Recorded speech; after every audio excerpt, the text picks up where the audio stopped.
I want Dan Snyder to own this team forever because I'm a Giants fan. I love this. Is a gimme.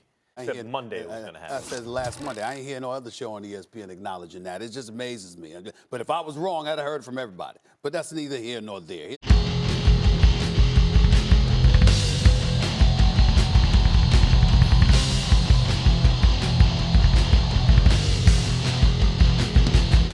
Well, thanks for watching Numbskull News.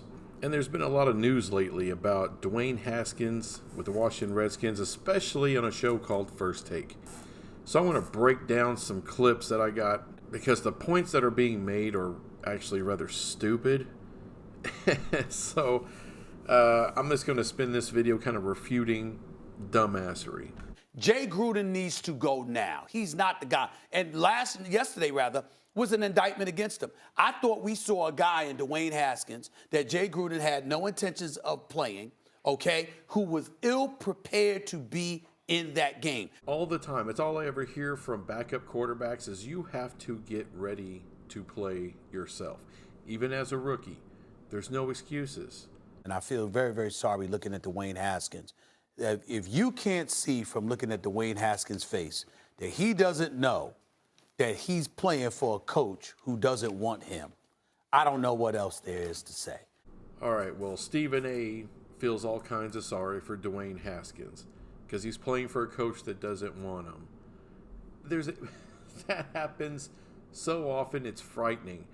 Do you really think Bill Parcells wanted Tony Romo?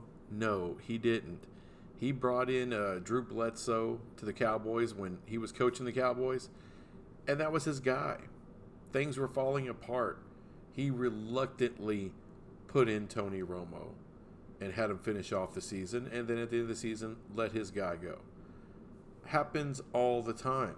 Like Mike Fisher, when he was with Tennessee, he didn't want Vince Young because he knew that his guy, Steve McNair, still had a couple of good years left, and he did. He went to Baltimore and played very well for his last couple of seasons in the league. Mike Fisher wanted to put more support around that guy and try to put one more winner and try to get to one more Super Bowl with Steve McNair. It wasn't allowed to do so, and the organization completely disrespected Steve McNair on his way out. And Vince Young turned out to be a damn head case anyway. So, I mean, this is hardly a precedent. You know, this happens all the damn time in the NFL. Knowing that the nation's capital was clamoring to see their guy, how could you walk into yesterday's game and not make sure this dude had reps with the first team? How could you do that to him? Well, again, you know, when Tony Romo had to come in and take over for Drew Bledsoe, he didn't get first-team reps. Backups don't get first-team reps. I've heard this time and time again. All right, Jason Garrett, back when he backed up Troy Aikman, he didn't get first-team reps. Troy Aikman got the first-team reps. It's the nature of the beast. You got to deal with it as a professional athlete, as a professional quarterback, which Dwayne Haskins is now a professional. He doesn't need Stephen A. to feel sorry for him. If you don't work out your quarterback with the ones, right? You give him no reps, you give him no chance to succeed. And then you yank the starter in the middle of a game and just throw him out there where you have injuries all over your offensive line. What that's saying is you have no plan, no nothing, just, here, save my job. Maybe I could throw something against the wall and it'll stick and Haskins will catch lightning in a bottle and I'll live for another week. That's so nakedly just in his own self-interest that the coach has got to go. And then there's Max Kellerman. Max Kellerman, most of the time he's just a jackass on this show. And again, he shows it here, his lack of football knowledge. Now, he added something a little bit new, at least, for me to irritatingly refute. Kellerman talked about, well, the coach is just trying to throw something on the wall, make it stick. Hopefully the guy will save my job. It's in his self-interest. Well, team success is a head coach's self-interest. Because if you don't have team success, then he doesn't have success and he loses his job. And ultimately, Jay Gruden did lose his job. That doesn't mean anything when it comes to Haskins. all the time there are quarterback changes. A coach is trying to find something. You're hoping, hey, maybe this young kid can come in and there's a spark.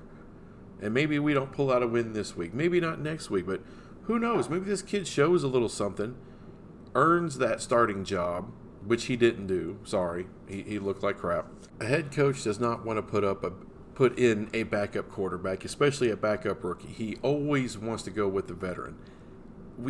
That's been the case for the last, I don't know, what, 80 years, 100 years of the NFL? I think it is 100 years now. Well, the last 100 years, no head coach wants to go and throw a rookie in there. The Giants didn't want to put in Daniel Jones. They wanted to try to give him that year. It wasn't going to work. He's a high draft pick.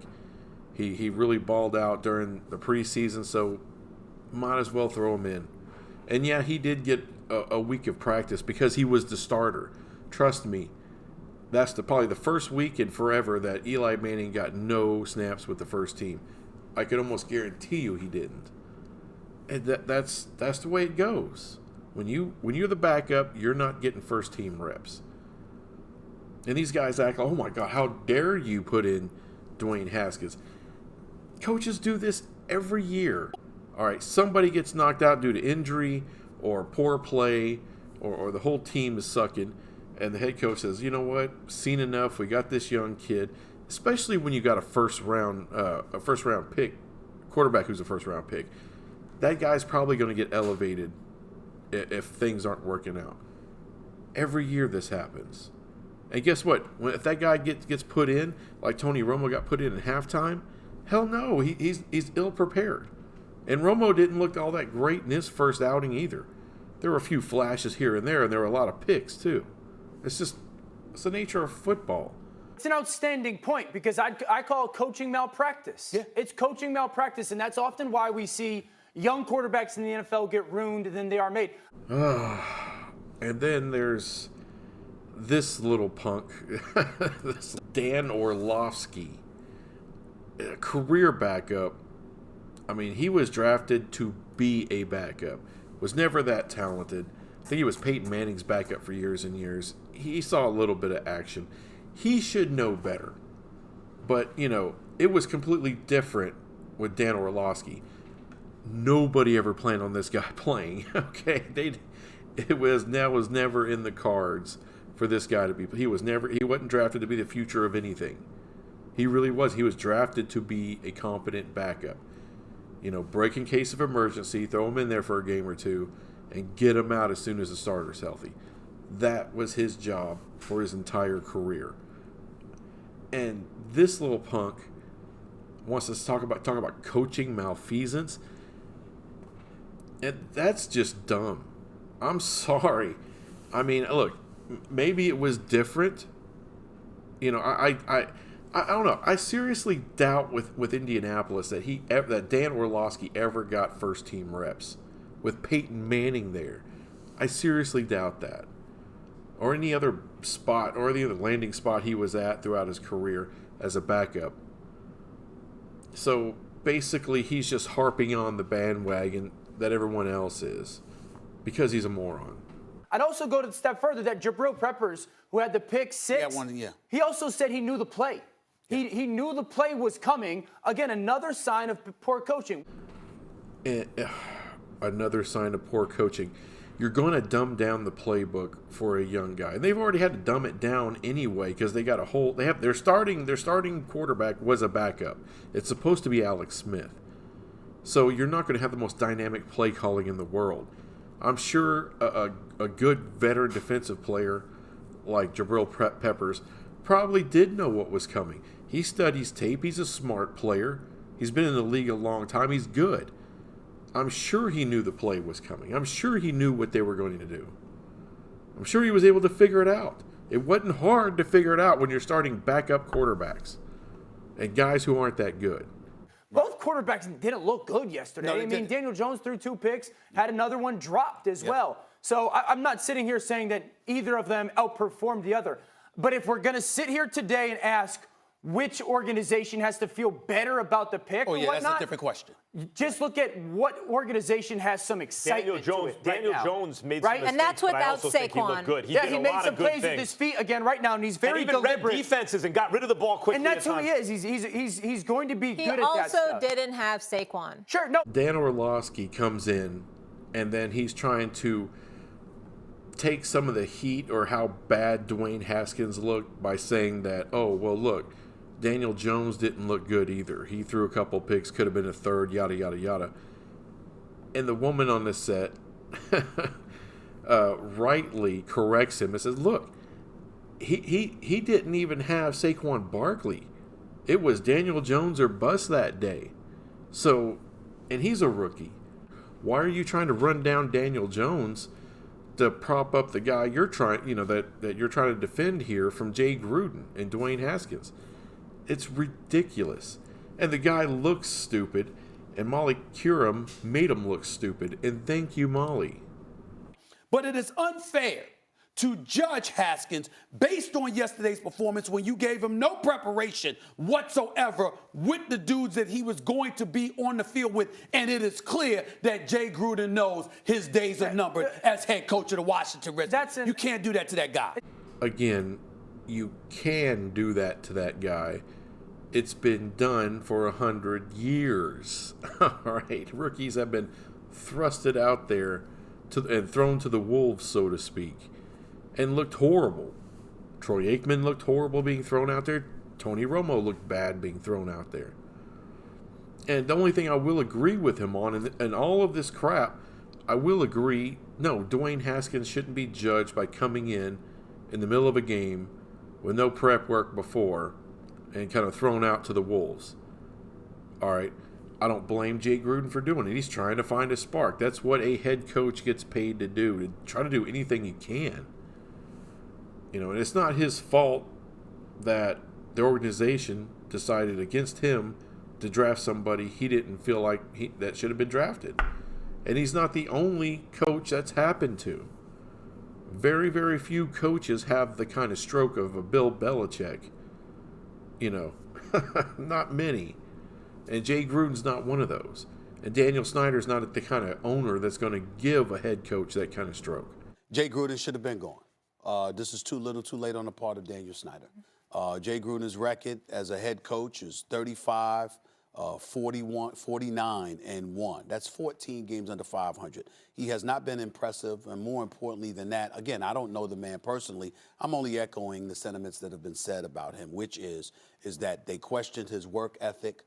They said that he hid behind Sean McVay. Who said he hid behind Sean McVay? Okay, they. Okay, they. And whoever questioned his work ethic.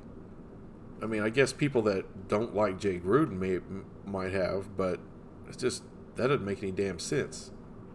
Because you had a guy in Sean McVay who was there as your offensive coordinator before he got the Rams job. You had a Kyle Shanahan who was once in your organization. You let him go. So you have individuals that are considered, that are highly respected and held in high esteem in the National Football League, that are head coaches for other franchises, that worked under Jay Gruden, and Daniel Snyder let them walk out the door in favor of keeping Jay Gruden. Again, complete conjecture by Stephen A. Smith here. I just don't get the hide behind. He didn't hide behind Sean McVay. He promoted Sean McVay. He kept Kyle Shanahan. Those guys were offered other jobs. Okay, head coaching jobs at a different organization. Stephen A. Smith is saying, hey, why didn't the owner just fire the head coach and then promote Sean McVay or Kyle Shanahan?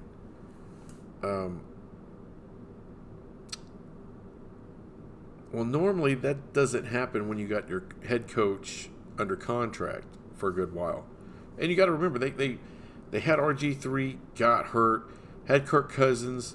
The organization, not Jay Gruden, the organization didn't like him. and threw a franchise tag on him a couple of times and then let him walk. And then they traded for Alex Smith and got him in there. He goes down. And now you've drafted Dwayne Haskins. It's been a freaking mess in Washington. And that has nothing to do with Jay Gruden. He's not buying the groceries, as Bill Parcells once said. He's just expected to cook the dinner.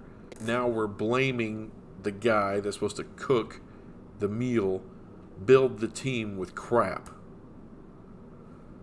And to me, Jay Gruden hadn't exactly done a bad job given the circumstances. The record looks bad, but damn, the organization, he's got no support from this organization.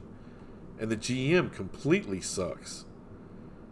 So yeah, does Jay Gruden want to get the hell out of there? Yeah. Is he feel bad for being fired? Hell no. It's about time. He wanted to get the hell out of there. Just fine, fire me, pay me, and get me the hell out of here, man. In the end, here's the reality, and this is the harsh reality. The only reason why Jay Gruden got the head coaching job to begin with, and the only reason why he lasted this long, according to people that I speak to in the National Football League, is because of his last name. John Gruden wasn't with the Oakland Raiders. He was in the Monday night booth telling everybody at the time he didn't want to be a head coach anymore. So they thought that they'd get, just a reincarnation per se, same last name, pedigree, et cetera, et cetera. It did not work out that way. Some people ain't meant to be a head coach. Some people are destined to be coordinators. And Jay Gruden's record as head coach of the Washington Redskins proved just that. Okay. All right, it's time for me to go in on Stephen A. Smith a little bit with this crap. I can't believe I'm defending Jay Gruden, but that's not the reason he got the damn head coaching job, because of his brother, John Gruden. It's the stupidest thing. And people told him, people in the NFL, can you get any more generic than that? How about this? How about Stephen A. is pissed because of the way Dwayne Haskins has been treated, even though it's the same way so many other quarterbacks before him have been treated. Some crashed and burned and were ruined, like Dan Orlovsky said. Some, accepted the challenge, got better, and became really good to great quarterbacks. That's happened as well. But Jay Gruden, no, he didn't get that job because of that. He was the offensive coordinator with the Bengals, and that was the biggest offensive production the Bengals have ever seen with Jay Gruden there. I mean, what's happened to Andy Dalton since Jay Gruden left? Right in the crapper. Look what happened to this team now. They've went in the toilet. They've went in the toilet without Jay Gruden. Period. He had it set up great. He got the job because of he got the Washington job because he was considered an elite offensive coach, a great offensive mind who did great things with Andy Dalton, who was never highly thought of. And Andy Dalton had his best years with him. But how has Kirk Cousins looked since he's left Jay Gruden? Not that great. And that he's got weapons all around him. He's got a good offensive line. He's got a great running back. Cousins puts up some numbers sometimes, but he ain't putting up the kind of numbers he put up with Washington. I'll tell you that damn much right now. He's not as good of a quarterback as he was with Jay Gruden. So what does that tell me? Is Jay Gruden just a horrible head coach? I don't think so. I think he plays for the worst organization in the entire NFL. I think he plays for the worst owner in the NFL. People talk about Jerry Jones, getting it, meddling and crap. Jerry used to be pretty damn bad. Just behind the, he'd just go and start trading draft picks for wide receivers. Like 2 first-round draft picks for a couple of bust-ass wide receivers. And that's 2 each. Not 2 for 2 receivers. 2 freaking first-round draft picks for 1 receiver, and then did it again like 8 years later. And just wrecked the Cowboys. Now he's taking the back seat. He lets the coaching staff come in and make some decisions, and all he does is put a stamp on it. Sometimes he has to be talked into things. Sometimes he has to be talked out of things. But he listens. Daniel Snyder doesn't listen. He just does whatever the hell he wants to do. And screw you. I mean, that's just not Jay Gruden's fault. It isn't. And to suggest that the only reason he got that job is because of his brother is stupid, and it's asinine. I'm not saying he had his pick of jobs, but he was going to get a job as head coach in the National Football League. He took the Washington job. And why wouldn't you? You had RG3. They were on the upswing there for a little while. And what happened? Everything went to hell. And they had Kirk Cousins. It looked like they were going to turn that corner. And, okay, things are going to be okay. We can build around Kirk Cousins. What happened? In the front office, they don't want to pay Kirk Cousins. They don't want to pay him. Jay Gruden, never once did Jay Gruden come out and run Kirk Cousins down. He's like, that's our guy, that's our quarterback. But the organization's not treating him like a quarterback. Like I said, again, he's not great. But what have you had since? Alex Smith was okay until he got hurt. I don't know. I don't. But what Stephen A. Smith was talking about is just dumbass. And it comes off as arrogant and like he knows what's going on. Like he has some secret source. Oh, people tell me. Who cares what people tell you? So what? You find some ex-players of his that didn't like him. You can do that with any head coach in the league. Oh, this coach sucks. This coach is maybe racist. This coach, because they didn't get an opportunity like they thought they should have got. The more you get rid of guys and bring new guys in, the more we see there's one constant. His record of failure, Dan Snyder, is there for everyone to see. He's the worst owner in the NFL. And after everything's said and done, here's Max Kellerman, all right, essentially pointing out the real problem. After he already runs down Jay Gruden, after he can't believe what's going on with Dwayne Haskins, after all this crap, after all the crap that's been said, he purposely didn't really go after the owner until after the fact. And that's been the whole problem all along, is the damn owner. If he gets attached to a guy, to an idea, he's going to overrule his football people. And that's been reported several times. Attached. Now, listen to what he said. Attached to a guy. When the owner gets attached to a guy, then he tries to quickly create, or an idea. It's not about an idea. He gets attached to a guy, and he doesn't give a damn what anybody says, his football people, his head coach, position coaches, scouting staff, doesn't matter. He's going to do what he wants to do. Back in the day when Shanahan had the team, I really don't think Shanahan had any problem drafting RG3. I think his problem was giving up your entire draft to go get him. He didn't like that. Because remember, at the time, he was building an offensive line, building a good run game, in which he was able to do, building a pretty good defense. I mean, Washington Redskins defense under Shanahan was pretty damn good. It wasn't that bad. It gave the Cowboys fits. It gave everybody fits. They were a respectable team then. And he didn't want to give up all of this stuff because he knew he still needed draft picks. The work was not done. They weren't just one quarterback away. And he didn't want to give up a whole draft and multiple picks down the road to get this guy. But Daniel Snyder going to do what he wants to do anyway. It might be true that Jay Gruden didn't want Dwayne Haskins. For some reason, the Giants didn't want him. They saw something in Daniel Jones they did not see in Dwayne Haskins. And by the way, the record for quarterbacks who have one good year and that's it in college, it's not very good. He's only got 1 year as a starter. In 1 year, he was really good. As Daniel Jones had 3 years. Sure, it's a smaller school, not as much success, but does it matter? It frankly doesn't matter the size of the school or anything else. Ask Carson Wentz. Ask Dak Prescott. Russell Wilson. Andrew Luck. I mean, I know we retired, had some injuries, but the first 4 or 5 years of Andrew Luck was fire, man. And all those guys came from smaller schools. They weren't winning national titles. They weren't in a national title game, but they had multiple years of great success. Dwayne Haskins didn't have that. And over again, you see one-year guys, those one-year wonders in college at the quarterback position don't pan out. You just imagine if your team needs a quarterback and you just traded for Dwayne Haskins. Are you psyched about that? Are you thinking, oh, maybe a project, maybe it'll work out, maybe not, we're still looking for a quarterback? Because he was the 15th pick in the draft, and I thought he might have been the best player in the draft. I don't think it's damaged yet just by the first game, Haskins, 3 picks. No, not by the first game, 3 picks, by the association with this organization, by the way he's been handled so far.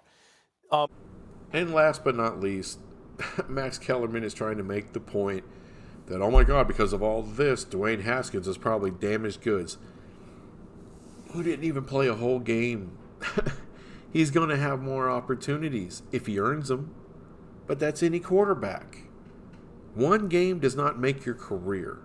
That is so completely stupid.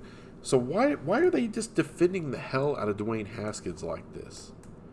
That's what I got to know. Why are you defending him so hard? And sometimes, unfortunately, it does come down to race. What sickens me, think about the big names right now, outside of Brady and Aaron Rodgers and Drew Brees. All right, and who are they? There's a lot of black quarterbacks doing great. Deshaun Watson, Russell Wilson, Patrick Mahomes, Dak Prescott. Those 4 are the biggest names going right now. 4 of the most exciting guys. And you got Murray in Arizona doing great. So there's 5. If Cam gets healthy and can get right, there's 6. Let's not forget about Lamar Jackson in Baltimore. So, you got 7 big-time stories, box office type guys out there right now, all of them black. I don't remember the last time in NFL history that we had that many quarterbacks of color that are making this big of an impact on the NFL all at the same time. And all those guys, I believe, are under 30. I mean, maybe Russell Wilson is right at 30, but he's still in his prime. So you got 7 guys in their prime or before their prime, or not even in their prime yet, doing huge things right now. And I don't think right now there's not 7 white quarterbacks out there that I would put anywhere around them. Outside of 3 or 4 guys, really. Outside of 3 or 4 guys, maybe 5. But right now there's 7 black quarterbacks that are just super exciting. And of those white quarterbacks, I can only think of maybe 1 or 2 that you can possibly, like the kid up in with the Bills, a kid with the Jets who's out right now with mono, of all things. Maybe Jimmy G, that you could point to that are going to be a good, maybe an important part of the future, the next 5 to 10 years in this league. But for the most part, those guys who you see as the future and face of the league are black. So, because I seriously doubt they would be honing in on Jay Gruden like this if we were talking about Kirk Cousins or we were talking about some random white quarterback that they had just drafted 14th or 15th pick. I mean, they may say something, but I doubt they're going to be spending segment after segment on episode after episode of First Take on this. If Dwayne Haskins was some white hillbilly from Tennessee. They may have some feelings like that, but they wouldn't be as passionate about it. They wouldn't be running down Jay Gruden like that. What they would be doing is jumping all over Daniel Snyder, as they should be. But instead, we got to over-defend because of the color of the skin of the quarterback. That's just the way it comes off to me. I could be wrong about that. Maybe they're just stupid.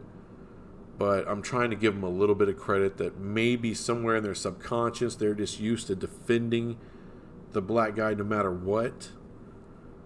You know, from a stupid, maybe possibly racist, who knows, white white head coach. Because a lot of that kind of crap was said with the RG3 against Shanahan back in the day. And that turned out to be crap. And people still, and by the way, it's the same kind of crap that was said about Mike Fisher when it came to Vince Young. And it was Stephen A. Smith all 3 times talking that trash. All 3. And guess what? Mike Fisher was right. Shanahan was right. Maybe Jay Gruden knows a little bit more than you, Stephen A. Maybe a little more than you, Mr. Kellerman. That's how I feel about it. Oh, and by the way, about this hiding behind Sean McVay crap, Sean McVay did come out and give some background into his relationship with Jay Gruden. You see, both John Gruden and Jay Gruden played a very important role as far as elevating Sean McVay in the league. Very important role. Sean McVay laid that down and said how much respect and love he has for that family.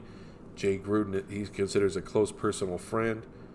He gave him an incredible opportunity in Washington, defended him, took a lot of slings and arrows for him.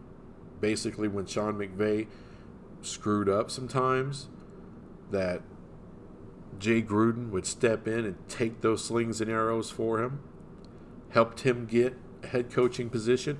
He said he wouldn't be there. He wouldn't be the head coach of the Los Angeles Rams right now without Jay Gruden. That came from Sean McVay. There's just times when people, I don't know what it is, they get a bug up their ass. Like I said, maybe it's race. Maybe they're just going so in on Jay Gruden because Dwayne Haskins is black. Maybe. Like I said, it smells of that to me. And it's unfortunate. Treat Dwayne Haskins as you would any other quarterback. I'm sure that's what he wants. And so far, he's kind of been treated like a lot of quarterbacks have been in the past. You could say it's unfair, but I would just say it's life in that league sometimes. It's the cards you're dealt. If Dwayne Haskins is really that talented, and if he really has the stomach for the fight, if he's emotionally strong enough, then he'll get through it, and he'll come out, tougher and stronger on the other side. And if not, he'll be one of many, and I mean many, quarterbacks drafted in the first round or any round that has been laid to waste and are basically busts. But we'll see. All I know is the only thing I do agree with anybody here is don't judge Dwayne Haskins for one part of a game. I'm not going to do that. I hope the best for the kid. Nothing wrong with hoping the best for the kid. I do. I hope he's successful. Just not against the Cowboys. That's all. Anyway, thanks for watching this video. I'll be back with some other crap sometime. Bye.